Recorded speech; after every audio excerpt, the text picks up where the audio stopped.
Estamos felices de recibirte en ese programa. Estamos conectados el día de hoy, casi terminando el mes de enero, en esa pandemia año 3. A cuidarse, por favor, estén todos con muchísimo cuidado y ese contagio nos está mermando. Número de pacientes, capacidad de trabajar, seguramente estar de sus clínicas, así que más que nunca a redoblar de esfuerzos. La letalidad no es grave, pero la consecuencia en su buena marcha como doctores y en sus clínicas ha sido bastante impactante. Es un enorme placer estar en esta semana 4, todos reunidos, recibir a la doctora Rubí Rojas. Rubí es pediatra, tiene su subespecialidad en dermatología pediátrica en el famoso Hospital Infantil de México Federico Gómez. Saludamos el servicio, su jefa y todos los residentes actuales. Estudio también la misma especialidad de pediatría en el Hospital Infantil y ha trabajado numerosos años dentro de la clínica Isela Méndez, que pueden encontrar en esas redes.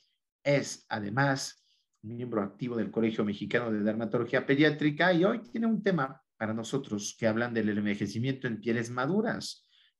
No mucho de pediatría, pero ha visto muchísimos pacientes justamente en ese gran tema de qué pasa cuando madura, cuando envejece la piel, cómo se está agravando con factores intrínsecos, extrínsecos y cómo se está atendiendo. Es el tema de hoy, un tema nuevo. Jueves 27 de enero estaremos semana que entra conectados hasta Colombia.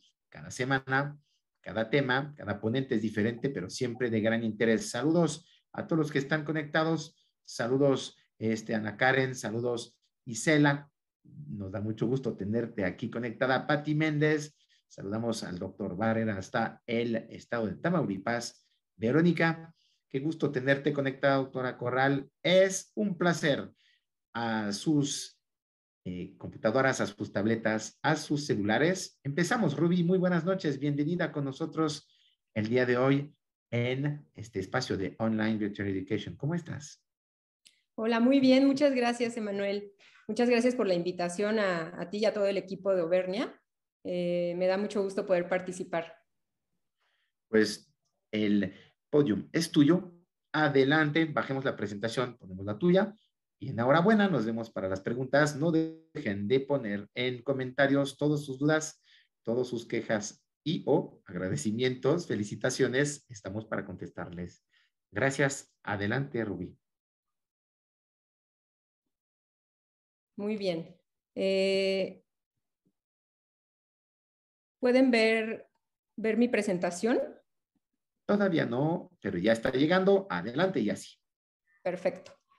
Bueno, pues ya como mencionó Emanuel, el día de hoy vamos a hablar acerca de un tema muy interesante y acerca del cual pues cada día se busca más información al respecto y tiene que ver con el envejecimiento en las pieles maduras y en este caso nos vamos a enfocar sobre todo en personas de más de 45 años. El envejecimiento se define como un proceso fisiológico multifactorial que comprende factores intrínsecos y extrínsecos, a los cuales una persona va a estar sometida durante toda su vida, desde que nace hasta que muere. Y dentro de los factores intrínsecos es importante mencionar que existen los biológicos, entre ellos la genética, la inmunogenética, la epigenética, los telómeros, que también juegan un papel importantísimo, y el estrés oxidativo. Pero también la regulación hormonal tiene un papel muy importante, sobre todo en la menopausia, donde hay muchos cambios a este nivel y que condicionan mucho de los cambios que vamos a ver. Vamos a ir ahondando en las siguientes diapositivas en todos estos factores. Algo muy importante que tenemos que considerar es que estos factores intrínsecos no son modificables. O sea, sobre esos pues no hay manera de que actuemos y es algo que lo diferencia de los factores extrínsecos. Sobre estos factores sí vamos a poder tener una acción, un papel sobre la cual ejercer un factor preventivo y estos tienen que ver con factores ambientales principalmente y también vamos a ahondar acerca de ellos en las siguientes diapositivas. ¿Por qué todo esto es tan importante? Pues sobre todo porque la calidad de vida y la esperanza de vida han aumentado en los últimos años y pues las personas cada vez buscan verse mejor, tener una mejor calidad de vida, de salud, también pues de piel. Y también incluso hasta con cuestiones laborales tiene que ver, porque pues cada vez hay más competencia con personas más jóvenes, el tiempo que una persona trabaja también aumenta por lo mismo, entonces pues todas las personas buscan siempre verse mejor, ¿no? Si comparamos, por ejemplo, en la década de 1900, la esperanza de vida era de aproximadamente 50 años, ¿no? Para el año 2000 esto ya había subido a 78 años aproximadamente, y para el año 2025 se espera que esta esperanza de vida sea de hasta 100 años en promedio. O sea, esto quiere decir que aproximadamente una cuarta parte de la población va a tener más de 65 años. Entonces, por eso esto cobra mucha relevancia y por eso es un tema del cual se sigue investigando día con día. Tenemos que aprender a pensar en el envejecimiento cutáneo como un proceso fisiológico que puede ser controlado. Bueno, esto refiriéndonos sobre todo a los factores extrínsecos, porque como ya dijimos, los factores intrínsecos no los podemos cambiar. Ahora sí, vamos a empezar con los factores que condicionan este envejecimiento de la piel y empezamos con los intrínsecos. Como habíamos dicho al principio, se clasifican en biológicos, hormonales, empezamos con los biológicos. La genética tiene que ver únicamente con el 25% del proceso de envejecimiento. Si se fijan, pues esto es algo importante porque no es el factor pues principal, o sea, tiene que ver sobre todo los factores intrínsecos que ahorita vamos a platicar. Y aunque no se han descubierto como tal un gen del envejecimiento como tal, sí se han hecho muchos estudios al respecto y se ha visto que la mayoría de las enfermedades que tienen que ver con la vejez o con el envejecimiento actúan genes que están implicados sobre todo en procesos de estrés oxidativo, de reparación del DNA y de la inflamación. Y es por esto que existe la teoría de que el envejecimiento es un proceso inflamatorio crónico, en la que también va a haber muchas variaciones, incluso raciales. La inmunogenética también tiene un papel importante, sobre todo si pensamos en el envejecimiento como un proceso inflamatorio. Entonces es lógico que también lo relacionemos con el sistema inmune. Se han hecho también varios estudios al respecto, sobre todo del complejo mayor de histocompatibilidad, y se ha visto que algunos genes pues se asocian sobre todo a la longevidad, como el HLA-DRB1-11, aunque bueno, estos estudios pues no son plenamente concluyentes, hay que hacer más estudios al respecto. También el papel de las citocinas es importante. Las citocinas son sustancias que tienen que ver mucho en procesos proinflamatorios y también se ha demostrado que la interleucina 6 se encuentra elevada en muchas enfermedades que tienen que ver con la vejez. De hecho, también se encuentra elevada en otras patologías, como diabetes, por ejemplo, y que también esto pudiera relacionarse con un envejecimiento acelerado. Entonces también podemos pensar en que la longevidad está relacionada con un perfil genético antiinflamatorio. Y por otra parte, la epigenética se refiere a que los agentes ambientales van a modificar la expresión genética. Esto quiere decir que genes que normalmente están quiescentes y que normalmente no se expresan, bajo ciertos estímulos ambientales se llegan a expresar. Y lo que más lo llega a condicionar son algunas alteraciones como disminución en la metilación del DNA, cambios en las histonas o expresión de RNA no codificado. Continuando con los factores biológicos, como les decía en un principio, los telómeros son de los factores más estudiados y de los que se relacionan más con este proceso. Los telómeros, como vemos aquí en la imagen de la derecha, son estas porciones que vienen al final del cromosoma y son repeticiones de DNA, que aquí se ven en color amarillo. Y esos le confieren estabilidad al cromosoma. Se ha visto que juegan un papel clave en el envejecimiento intrínseco porque actúan como una especie de reloj biológico que con el paso del tiempo se van acortando y hasta llegar a un punto que le llamamos senescencia, en donde la célula no muere, pero es metabólicamente inactiva. De hecho, existe una teoría muy interesante que coloca al envejecimiento y al cáncer como dos lados, como digamos dos caras opuestas de la moneda. Porque, por ejemplo, se ha visto que la telomerasa, que es una enzima que mantiene estable al telómero, se asocia en muchos procesos de cáncer. Y la falta de telomerasa acorta el telómero y se asocia al envejecimiento. Entonces, pues esta teoría como que los coloca en extremos opuestos de la moneda, ¿no? Por otra parte, el estrés oxidativo que tiene que ver con fenómenos de oxidación, reducción y que son indispensables para proporcionar energía a las células, condiciona la producción de especies reactivas de oxígeno y de nitrógeno, las cuales si no están reguladas, pues pueden llegar a causar daño, sobre todo sustancias tóxicas.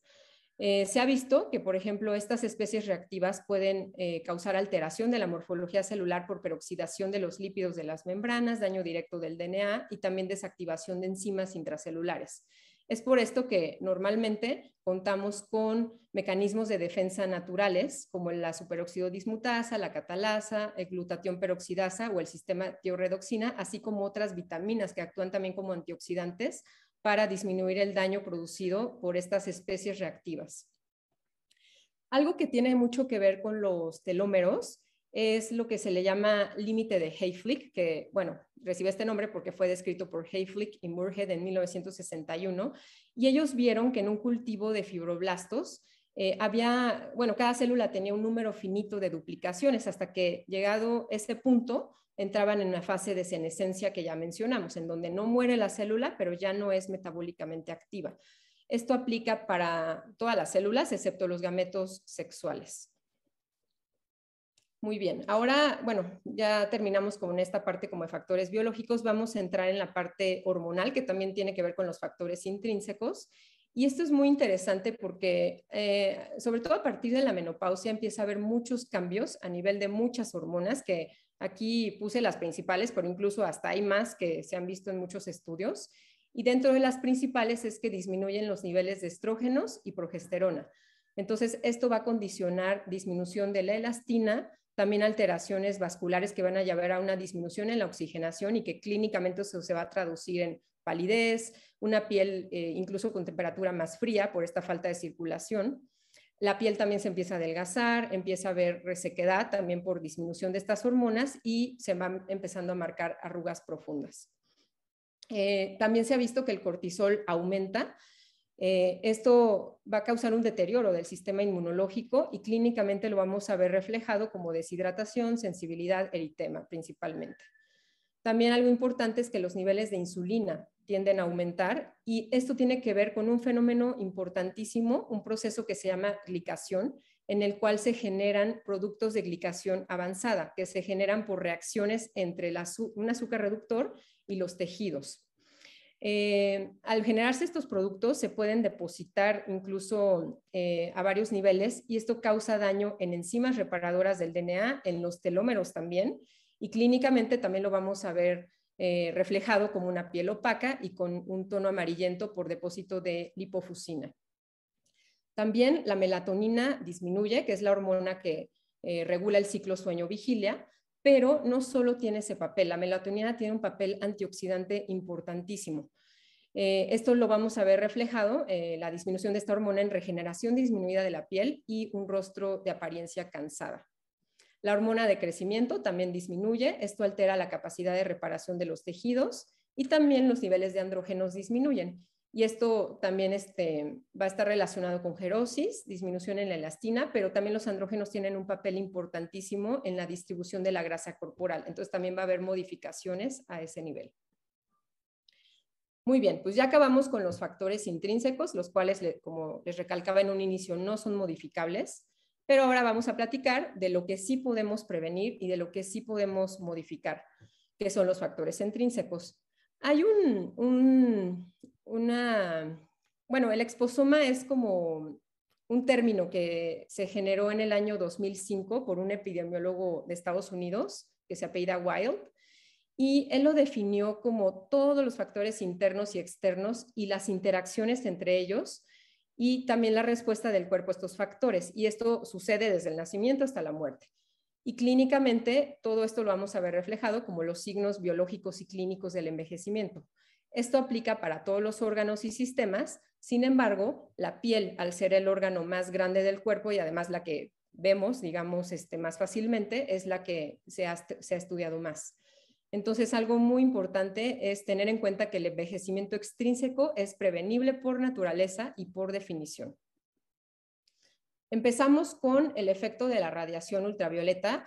que es responsable del 80% del envejecimiento cutáneo. Si recuerdan, habíamos mencionado que los factores genéticos eran responsables únicamente del 25%. Entonces, vean la diferencia que hay en el peso que tiene este factor. Y solamente recordar que los principales rayos que generan daño a la piel son los ultravioleta.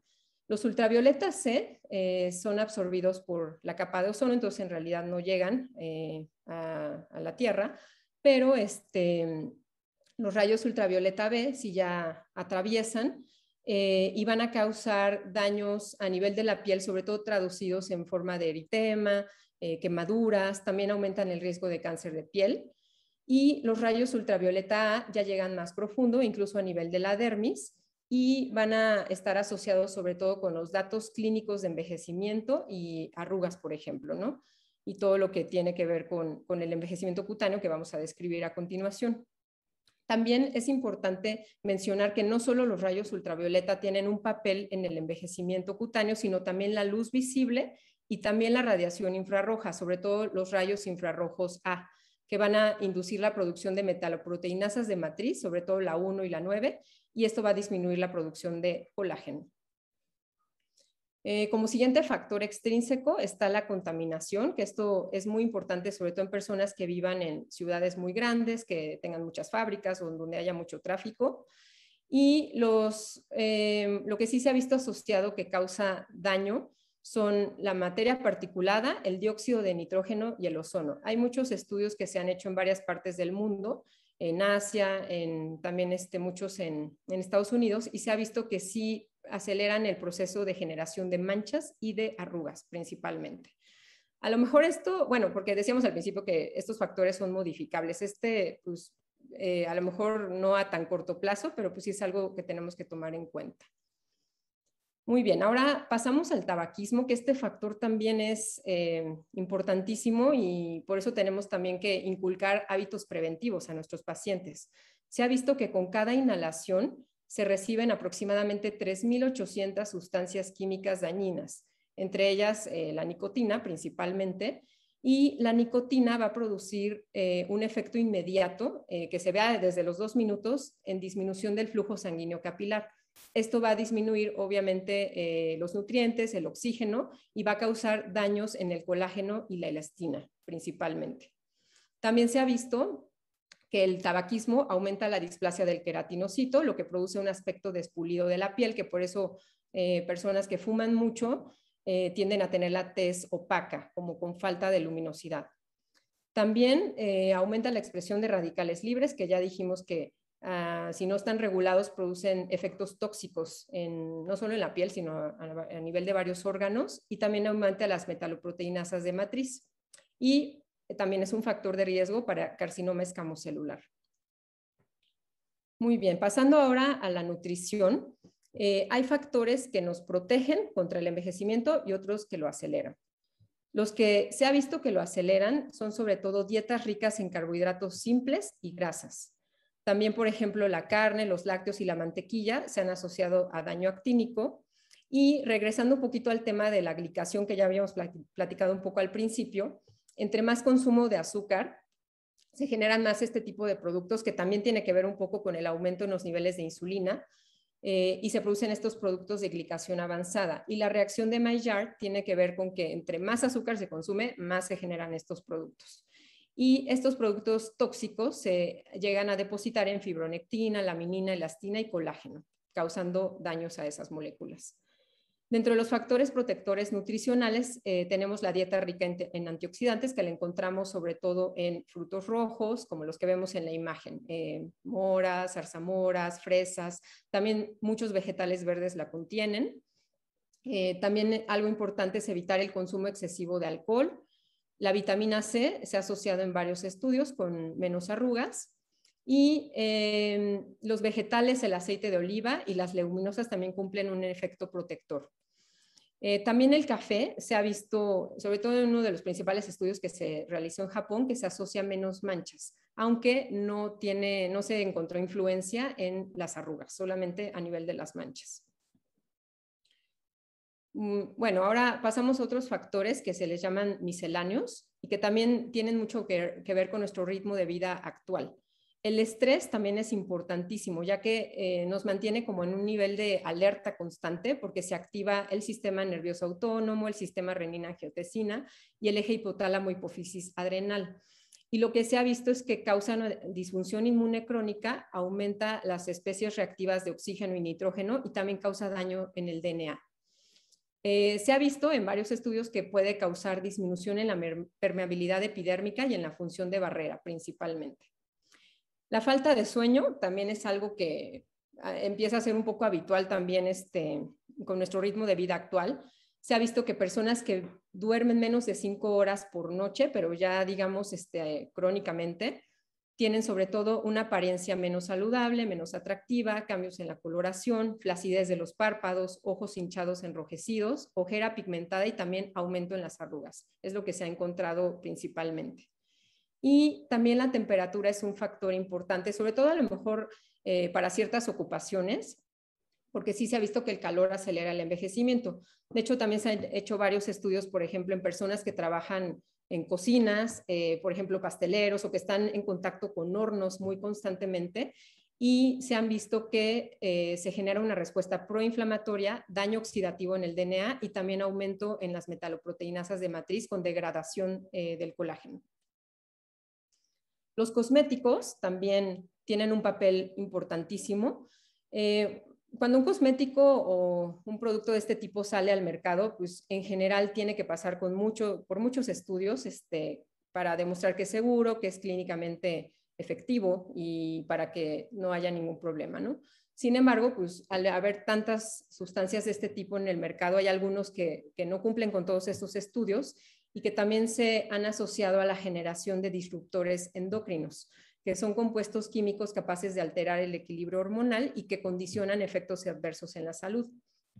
Hay muchísimos disruptores endocrinos que los podemos encontrar en todos lados, pero los que más nos interesan a nosotros serían estos que tienen que ver en la cosmética, los ftalatos, los parabenos y también algunos filtros ultravioleta que se emplean en protectores solares como las benzofenonas, los canfenos y los cinamatos. Muy bien, pues ya acabamos con los factores que condicionan o que aceleran este proceso de envejecimiento y ahora vamos a ver clínicamente qué es lo que nosotros vamos a ver. Entonces, debido a los cambios estructurales que va a haber en la piel envejecida, pues va a haber cambios a nivel del grosor de la piel, la cual empieza a disminuir a partir de los 20 años. Y algo muy importante es que en realidad el número de capas no se modifica, sino que cambia el contenido celular y la matriz extracelular. La epidermis se va adelgazando y esto se ha visto que es más acelerado en las mujeres con respecto a los hombres, hasta de un 6.4% por década. En cambio, se ha visto que la dermis acelera de manera muy similar tanto en hombres como en mujeres. A nivel de la epidermis, lo que vamos a encontrar principalmente es que los queratinocitos disminuyen su tamaño, van a cambiar de forma a una más redonda y los corneocitos aumentan su tamaño. Y también algo muy importante es que el tiempo de recambio celular es más prolongado. Entre la tercera y la octava décadas de vida disminuye de 30 a 50% y el tiempo de tránsito va a aumentar de 20 días en adultos jóvenes a 30 o más en ancianos. Entonces, esto es algo también muy importante porque se van a ir acumulando capas de células córneas y esto le va a dar a la piel una apariencia opaca, despulida, como ceniza, por esa acumulación de células. Clínicamente vamos a ver atrofia epidérmica, va a haber una cicatrización retardada de heridas, que también es importante, piel áspera, opaca, las células de la capa basal pueden empezar a mostrar más grado de atipia y disminuye el contenido de agua y de factor emoliente natural, que por eso también es algo, digamos, básico para modificar todos estos cambios, es la hidratación, de la que ya hablaremos más adelante.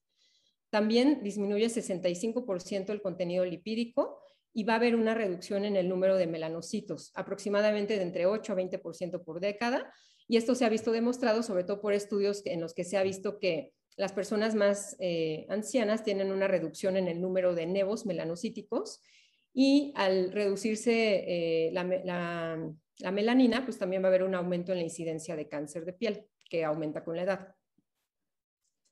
A nivel de la unión dermoepidérmica, vamos a ver que se empieza a aplanar, como vemos en esta imagen. Hasta un 35%, va a haber menos papilas por milímetro cuadrado y esto se va a reflejar en una menor área de intercambio nutricional y también disminuye la capacidad de proliferación celular. También va a haber una menor absorción percutánea, que también esto tiene implicaciones incluso también a nivel de productos que apliquemos en la piel, que puede ser que se absorban en una menor cantidad con respecto a un adulto joven. A nivel de la dermis, lo que vamos a encontrar es que disminuye el grosor, como ya habíamos mencionado, y los cambios más importantes son a nivel del colágeno, la elastina y los glucosaminoglicanos. En cuanto al colágeno, las fibras se van a empezar a hacer como más engrosadas, desorganizadas. Va a haber un aumento en el colágeno tipo 3 y disminuye el tipo 1. Y también va a disminuir el colágeno tipo 4 y el tipo 7. El 4 tiene mucho que ver sobre todo a nivel de la membrana basal y el tipo 7 también como anclaje. Entonces, esto se va a ver reflejado como arrugas clínicamente. También va a haber un aumento en las metaloproteinasas de matriz, incluso también como inducida por la radiación ultravioleta, y esto va a ser una degradación del colágeno. A nivel de la elastina, se va a acumular material amorfo de elastina, lo cual genera algo que se llama elastosis, y va a haber piel flácida, de los cuales va a haber, les voy a enseñar unas imágenes más adelante. Y los glucosaminoglicanos son sustancias que son capaces de unir agua hasta 1000 veces su volumen. Dentro de ellos, y los principales son el ácido hialurónico, el dermatansulfato, el condroitinsulfato, y también se ha visto que con el paso del tiempo y también sumado al daño solar, la piel tiene menos niveles, sobre todo de ácido hialurónico. Y clínicamente lo vamos a ver reflejado como arrugas, una elasticidad alterada y una menor turgencia de la piel. Entonces, tomando en cuenta todo esto que ya platicamos, de los cambios que hay estructurales, las implicaciones clínicas que vamos a ver son disminución en la retención de agua, que va a condicionar una resequedad marcada. También se va a modificar la respuesta a medicamentos tópicos y a irritantes. Va a haber vulnerabilidad a trauma mecánico, menor contracción de heridas y una cicatrización retardada, coloración desigual, una susceptibilidad a exposición solar con mayor riesgo de neoplasias, y también va a haber más vulnerabilidad a trauma mecánico, retraso en la remodelación, con periodos de curación prolongados, disminución de la elasticidad y formación de arrugas, una fragilidad capilar aumentada, alteración en la termorregulación y formación fácil también de ampollas por alteraciones, como habíamos mencionado, de la unión dermoepidérmica. También va a haber cambios fisiológicos como menos hidratación de la epidermis por cambios en la pérdida transepidérmica de agua. También va a haber modificaciones en la respuesta inmune y también cambios en la respuesta neurológica con mayor riesgo de lesiones accidentales. Vamos a ahondar un poquito en algunos signos clínicos del envejecimiento, sobre todo los que más vamos a ver, ¿no? Que son las arrugas. Hay dos tipos principales. Las dinámicas, que se van a formar por movimientos faciales repetitivos y son los que le llamamos arrugas de expresión. Se empiezan a acentuar por lo general a partir de los 25 años, aunque hay pacientes que desde antes se les empiezan a acentuar, y las más características son las que vemos a nivel de entrecejo, frente y patas de gallo. En cambio, las arrugas estáticas van a aparecer debido a varios factores, sobre todo pérdida de volumen, colágeno, elasticidad, y se corresponden a los pliegues naturales de la piel, pero también pueden aparecer fuera de áreas de expresión, que son como las que vemos aquí en esta imagen. También algo muy importante que vamos a encontrar es flacidez. Es un proceso lento que ocurre a nivel profundo y en el que están implicados muchísimos factores. Sobre todo cambios a nivel de la dermis, como ya mencionaba, sobre todo el nivel del colágeno, la elastina, pero también cambios a nivel de otros tejidos, como el óseo, a nivel muscular, el tejido celular subcutáneo también está implicado con disminución de cojinetes grasos que le dan soporte a la piel y también hasta por efecto de la gravedad. Entonces, lo que vamos a ver son contornos faciales menos definidos. Por ejemplo, aquí en la imagen vemos que en general a los 25 años la forma de la cara tiende a ser en una V, pero por ejemplo ya para los 45 se va transformando como en una U. Y esto pues tiene que ver por todos estos cambios que ya platicamos. Entonces, lo que vamos a ver clínicamente y principalmente son arrugas, pérdida de firmeza, pérdida de volumen, deshidratación, pérdida de luminosidad y flacidez. Para poder medir todos estos cambios, se han tratado de hacer varias escalas, pero de la que es como más conocida es la de Glogau, en la que se clasifica el fotoenvejecimiento en 4 tipos. El tipo 1, que corresponde a esta imagen, no tiene arrugas y es apenas como inicios de fotoenvejecimiento, o sea, son datos muy leves que realmente no van a ser muy significativos. Ya para el tipo 2 empieza a haber arrugas sobre todo de expresión y un fotoenvejecimiento de leve a moderado, y con aparición también de algunas manchas. El tipo 3 se caracteriza por arrugas en reposo, como vemos en esta paciente. Ya hay un fotoenvejecimiento avanzado, con manchas más evidentes. También se empiezan a ver más alteraciones vasculares y empieza a haber también arrugas en reposo, como mencionábamos. Y el tipo 4, que ya es prácticamente solo arrugas, ya hay un fotoenvejecimiento severo, coloración también alterada y opaca de la piel, queratosis actínicas, y ya la piel va a estar muy arrugada. Entonces, este tipo de escala nos permite clasificar para también ver qué tratamiento vamos a dejar. Muy bien, pues ahora vamos a pasarnos a la parte de las estrategias que tenemos como antienvejecimiento. Primero que nada, recalcar que, como ya hemos mencionado a lo largo de esta presentación, el envejecimiento es un evento natural que no puede evitarse, y sobre todo los factores intrínsecos. Pero sobre lo que sí podemos tener ciertas modificaciones y estrategias preventivas es en los factores extrínsecos. Entonces, le llamamos envejecimiento exitoso al hecho de minimizar los signos del mismo y lograr que este sea un proceso saludable. Para lograr esto, contamos con terapias tópicas, sistémicas y también procedimientos mínimamente invasivos.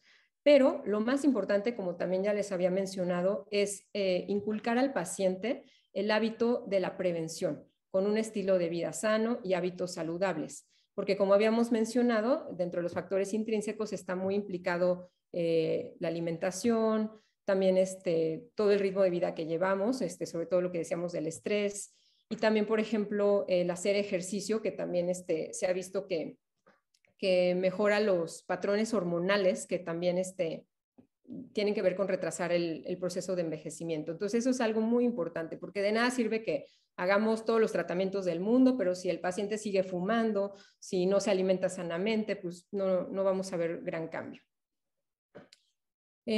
Vamos a empezar con la fotoprotección, que es básica, por eso voy a empezar por este punto. Tiene que ver con medidas generales, como evitar el sol, sobre todo entre las 11 de la mañana a las 3 de la tarde, usar ropa protectora, gafas de sol, también sombreros con ala ancha, y obviamente tenemos que recomendar el uso de protector solar diario y por lo menos 3 veces al día, incluso estando en lugar cerrado, porque luego muchos pacientes tienen la idea de que no es necesario si estamos en interiores, pero recordar que la luz visible pues también tiene un papel importante en el envejecimiento. Y dentro de la fotoprotección oral contamos con el Polypodium leucotomos, el cual nos va a proteger de la fototoxicidad por rayos UVA, UVB, también contra la erupción solar polimorfa y la urticaria solar, y también tiene un papel antioxidante y antiinflamatorio. Sin embargo, su factor de protección solar equivale a 3 a 8, nada más. Entonces, eso también es algo importante, porque luego algunas personas tienen la idea de que ya con esto es suficiente, o sea, si se toman el fotoprotector oral, pero no, o sea, más bien es un complemento al fotoprotector tópico.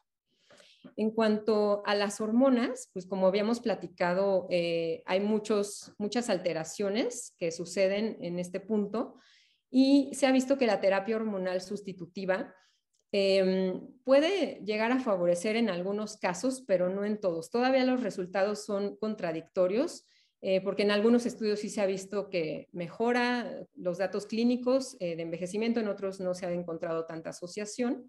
Pero bueno, de lo que más se ha llegado a encontrar es que la combinación de estradiol y acetato de ciproterona llega a aumentar la producción del colágeno hasta en un 6.49% y de la elastina, pero lo pongo aquí como con signos de interrogación porque esto no es todavía como 100% demostrado.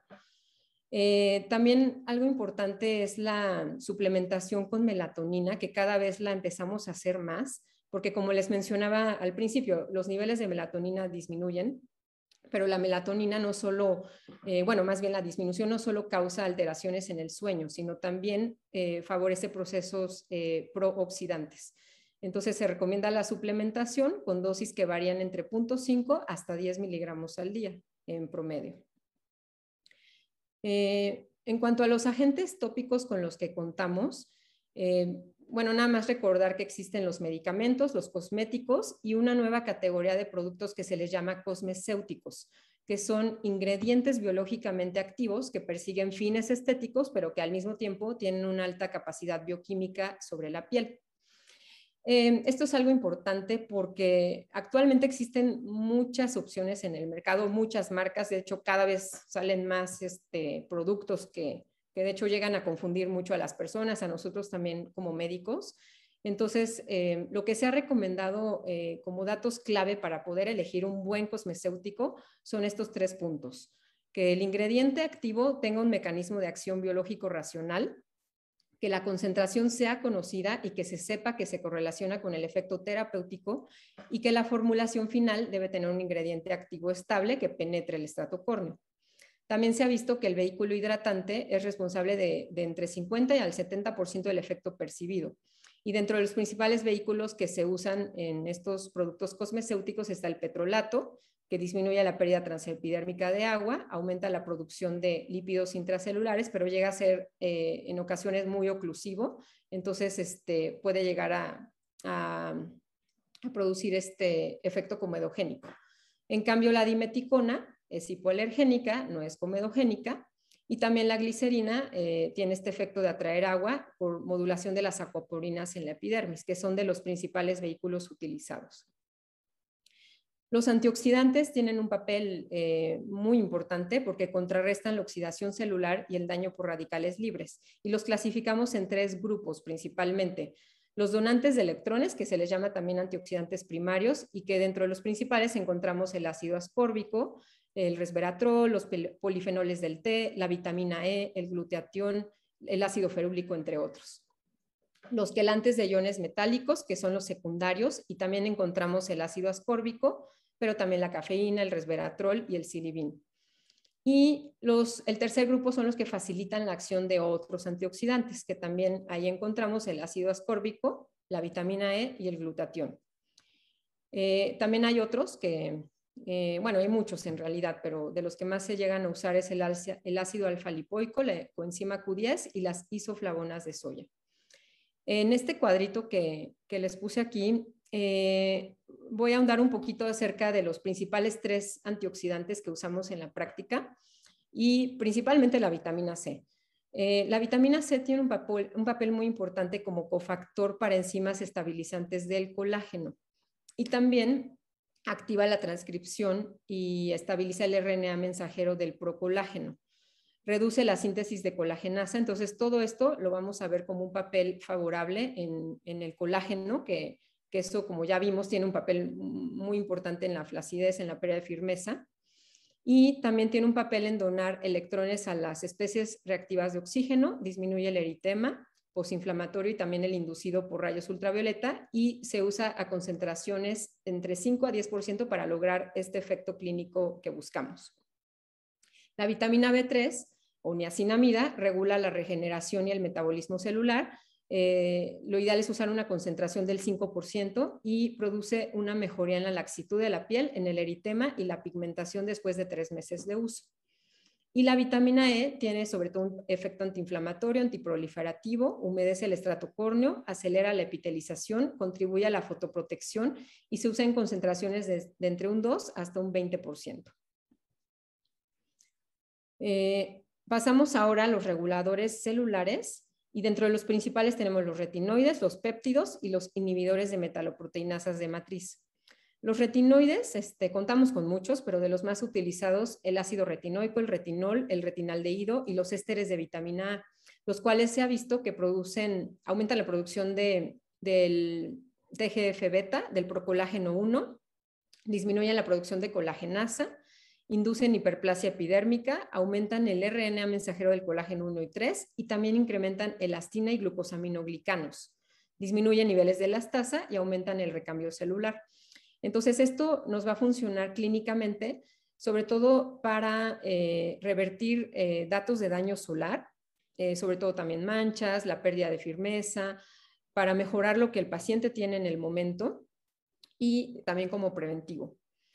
Los péptidos son compuestos sintéticos con 2 o más aminoácidos que están conectados con enlaces peptídicos y tenemos muchísimos en el mercado, como todos estos que puse aquí.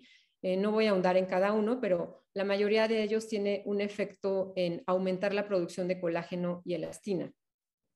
Aquí cabe recalcar que, por ejemplo, de la línea de SBR, la línea Densitum es la que es como específica para pieles maduras. Y toda esta línea, como vemos aquí, tiene muchos péptidos. Entonces, pues esto nos va a llevar a un efecto de aumentar la firmeza, de tonificar, y también como viene mezclado con ácido hialurónico, biocalcio y aminoácidos, pues también nos va a hidratar a profundidad. También otras sustancias que se utilizan muchísimo como reguladores celulares son los inhibidores de metaloproteinasas de matriz, que también tenemos ahí a los retinoides, pero también la vitamina E, el aloe vera, las isoflavonas de soya, el resveratrol, betacarotenos, ácido ascórbico, y este que es la epigalacatequina galato. Entonces, como vemos, también varios activos no solo tienen un solo papel como antioxidante, incluso como también reguladores o a otros niveles. Los despigmentantes también forman parte de prácticamente toda rutina de cuidado, porque, como estábamos diciendo, el daño solar acumulado pues, se refleja en forma de manchas en la piel. Dentro de ellos contamos principalmente con la hidroquinona, el ácido cógico, el ácido láctico, ácido ascórbico, el retinol, que también tiene un efecto de despigmentación, el ácido acelaico, la arbutina y el resorcinol, cada uno con diferentes mecanismos de acción, pero pues todos encaminados a mejorar las manchas. Y dentro de los hidratantes, estos son también importantísimos como parte de toda rutina, porque la xerosis es algo que caracteriza este tipo de pieles. Tenemos muchos tipos de hidratantes. Los humectantes, que frenan la pérdida de agua por evaporación, y dentro de los que tenemos a los polialcoholes, los glicoles sobre todo. Los hidratantes por otros mecanismos, por ejemplo, las moléculas hidrófilas análogas a componentes de la piel, y dentro de ellos tenemos factores de hidratación natural, el ácido láctico, algunos sacáridos como glucosa, fructosa, y queratoplásticos como sobre todo la urea, pero en concentraciones menores del 10%. Dentro de las macromoléculas tenemos polímeros hidratantes por su elevado contenido en grupos hidrofílicos y que también forman una película higroscópica y semipermeable a nivel del estrato córneo. Hay muchos, digo, tampoco es el objetivo hablar de cada uno de ellos, pero de los principales, los glucosaminoglicanos y el ácido hialurónico. Los oclusivos disminuyen la pérdida transepidérmica de agua, y aquí tenemos, por ejemplo, como ya mencionábamos al principio, la vaselina, pero también siliconas, ceras, aceites vegetales y grasas, entre otros. Y los dermolípidos son lípidos afines a la piel. Dentro de estos, vale la pena recalcar el papel de las ceramidas, productos que tienen escualeno, ácido linoleico, también borrajas, aceites vegetales, entre otros, y también algunas mezclas de ellos. Entonces, pues ya dependiendo del tipo de producto, pues pueden tener diferentes tipos de hidratantes, como los que mencionábamos. A nivel sistémico, vale la pena recalcar el papel de los nutricéuticos.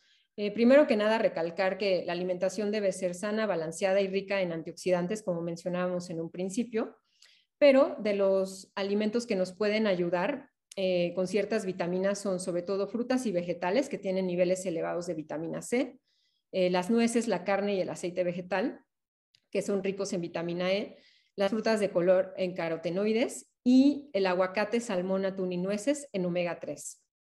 La coenzima Q10, que también tiene un efecto antioxidante, lo encontramos sobre todo en anchoas, salmón, nueces, sardinas, brócoli, y el resveratrol principalmente en uvas, cacahuates y vino tinto. Que por eso también, bueno, mencionábamos al principio que lo ideal es no tomar alcohol en exceso, pero el tomar unas 2 copas por semana de vino tinto sí tiene un efecto protector. Y en el consultorio contamos con muchísimos procedimientos que a la par de todos los tratamientos que ya platicamos tópicos que el paciente debe llevar en casa y en su vida diaria, esto nos va a permitir lograr mayores cambios y también ir previniendo. Pues contamos con muchísimos y cada vez van saliendo más, nuevas cosas. Digo, no es el objetivo hablar de todos ellos, pero entre los principales contamos con los peelings, que los clasificamos en superficiales, medios y profundos, y que dependiendo de lo que queramos mejorar, se mezclan diferentes activos. Un peeling literalmente lo que va a inducir es una renovación celular para que la piel nueva salga en mejores condiciones. Mediante cirugía menor podemos quitar lesiones como tipo hiperplasia sebáceas, queratosis seborreicas, que son procedimientos que se hacen incluso en consultorio. También contamos con las radiofrecuencias y el ultrasonido focalizado para aumentar la firmeza de la piel, mejorar el contorno facial, porque estos se encaminan sobre todo a la flacidez. La toxina botulínica, que nos permite mejorar las arrugas hiperdinámicas, con un efecto correctivo, pero también preventivo, siempre y cuando se ponga regularmente. La parte de los rellenos también es importante para reponer el volumen perdido, del que ya platicamos ocurre. Y tenemos varios tipos, los de ácido hialurónico, que son de los principales, pero también cada vez se utilizan más los de hidroxiapatita de calcio, ácido poliláctico, entre otros, que también tienen efecto bioestimulador, es decir, de generar colágeno nuevo. Y también algo importante con los rellenos de ácido hialurónico es que no solo reponen el volumen perdido y nada más, ¿no?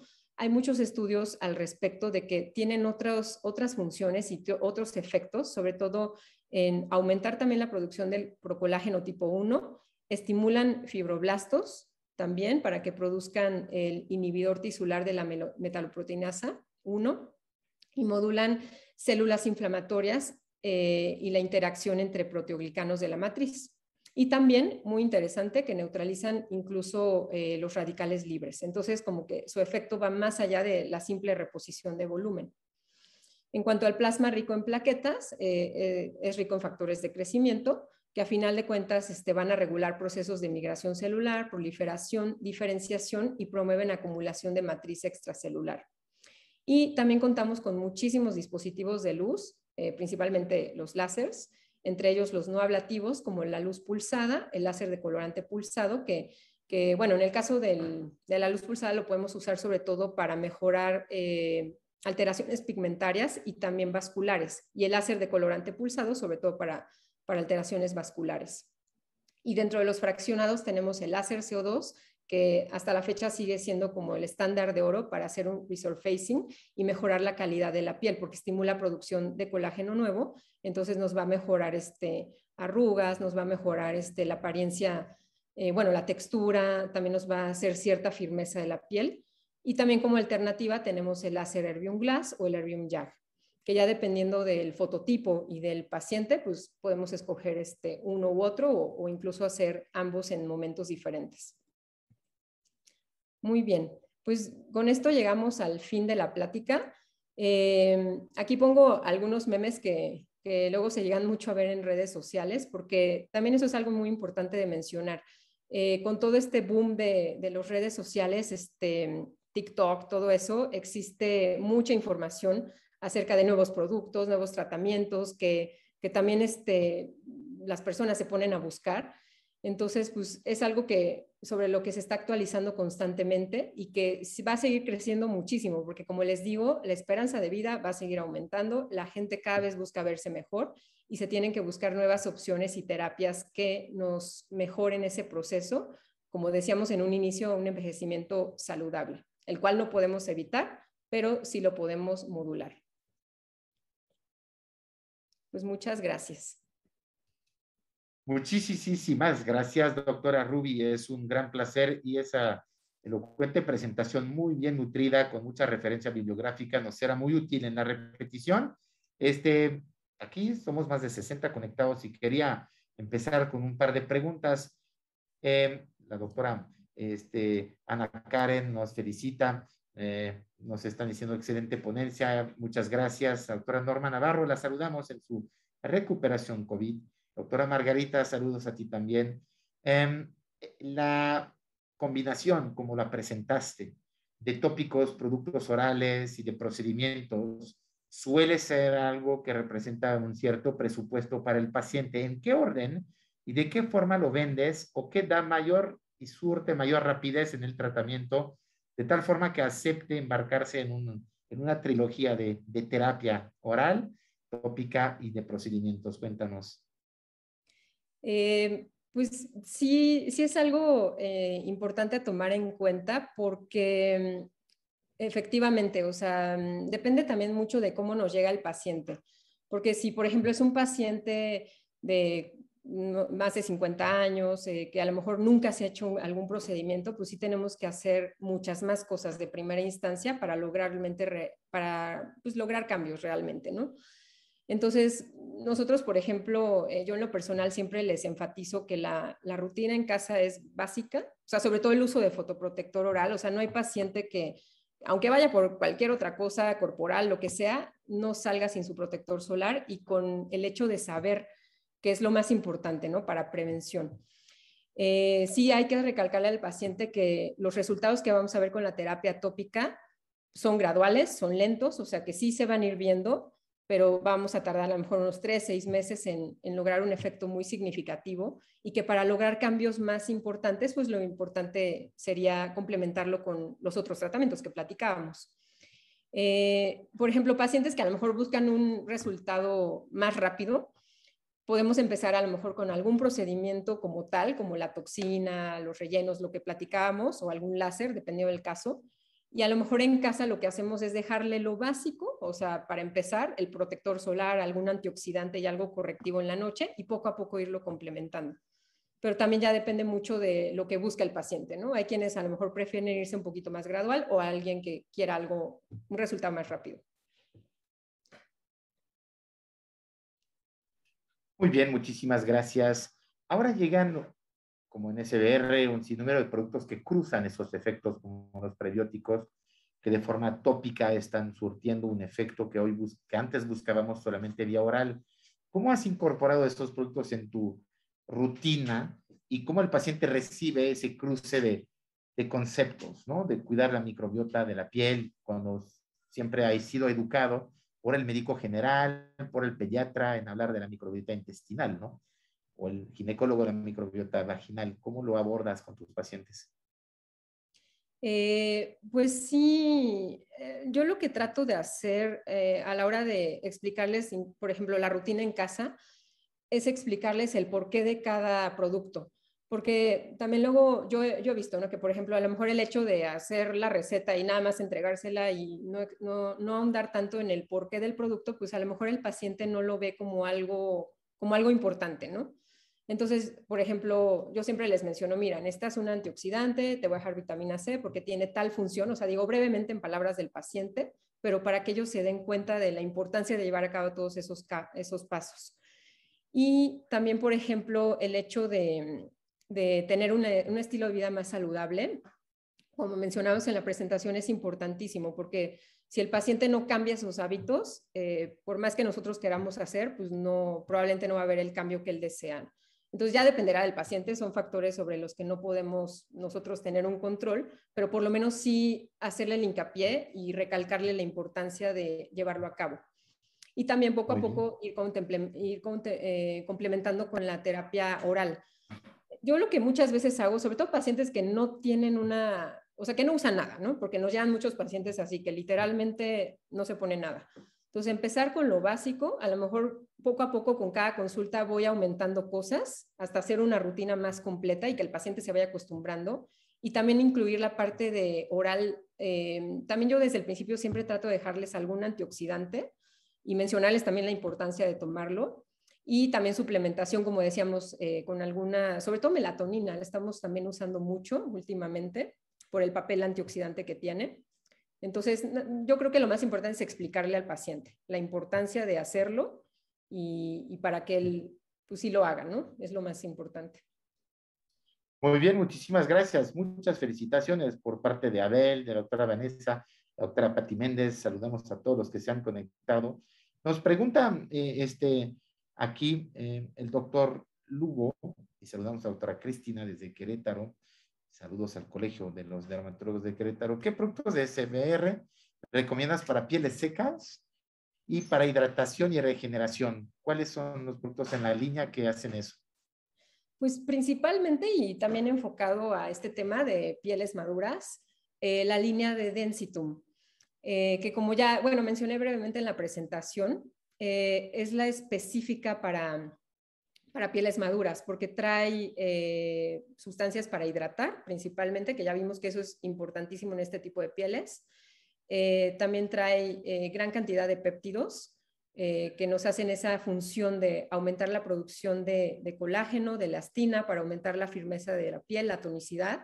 Y también tienen antioxidantes, que también pues, tienen mucho que ver con mejorar bueno, la calidad del colágeno también.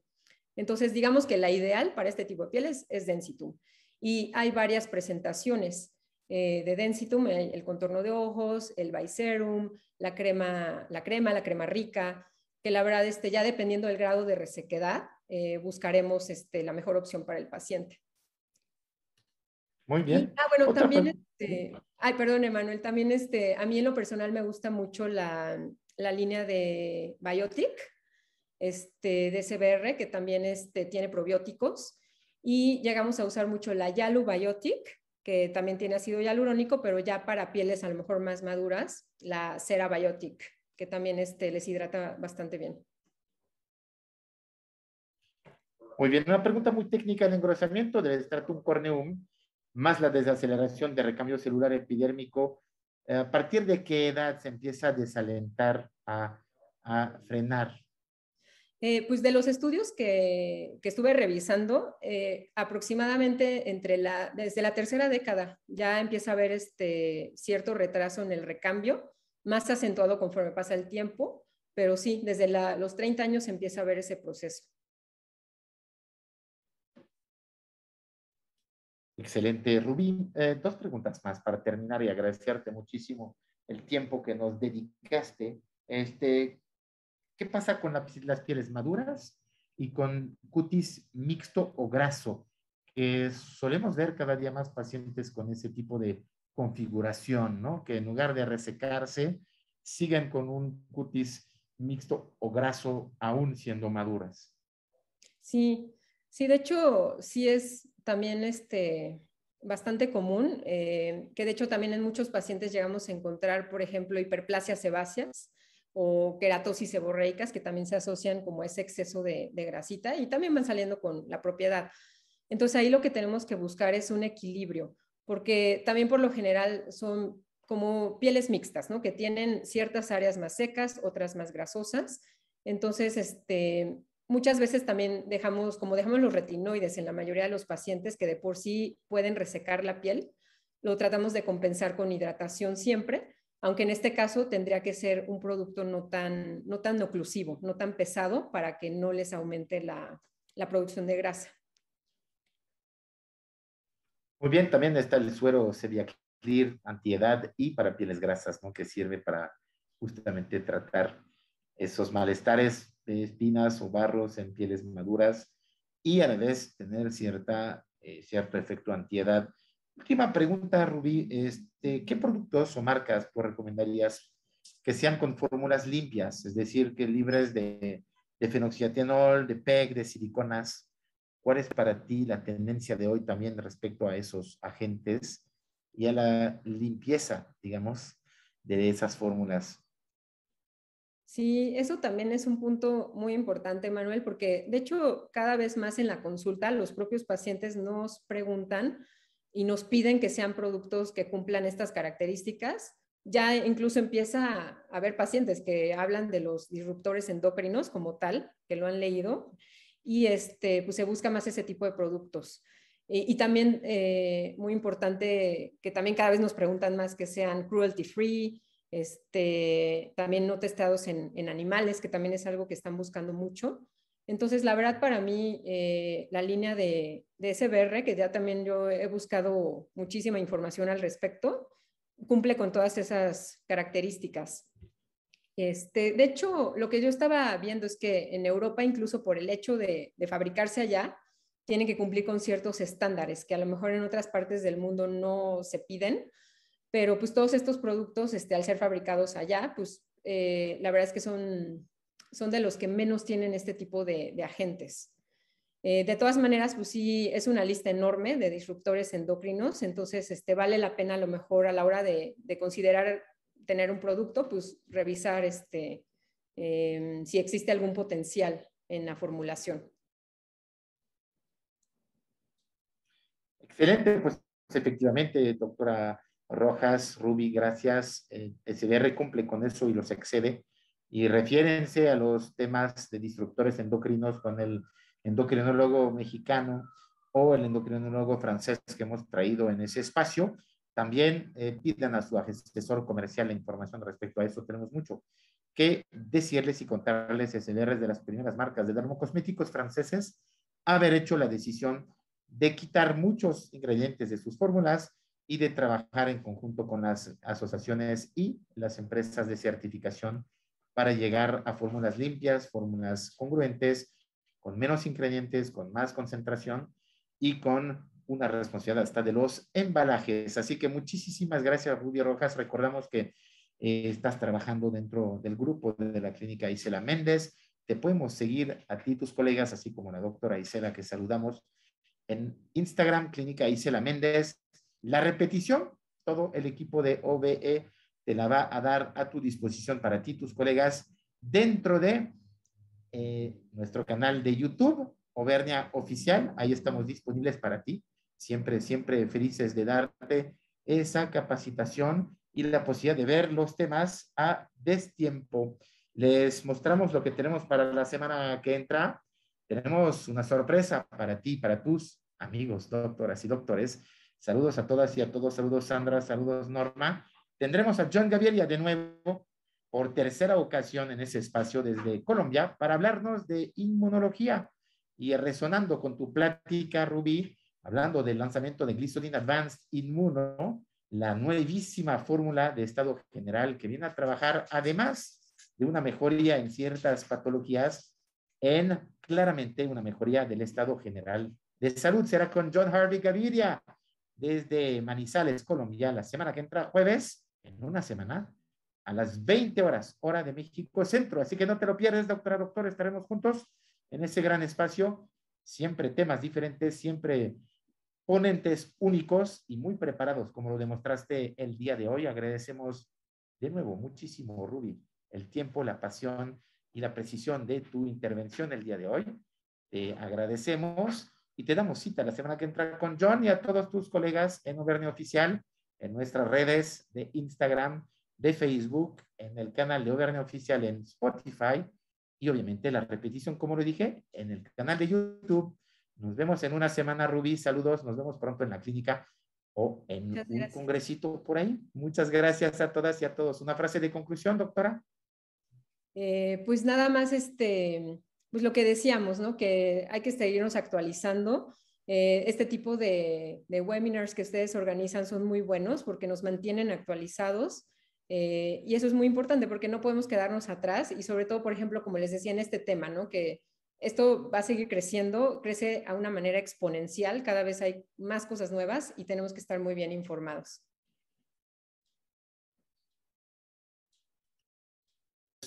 Muy bien, pues ha sido una muy buena conclusión, congruente con lo que hacemos. Gracias, Yolanda, gracias, Alejandra.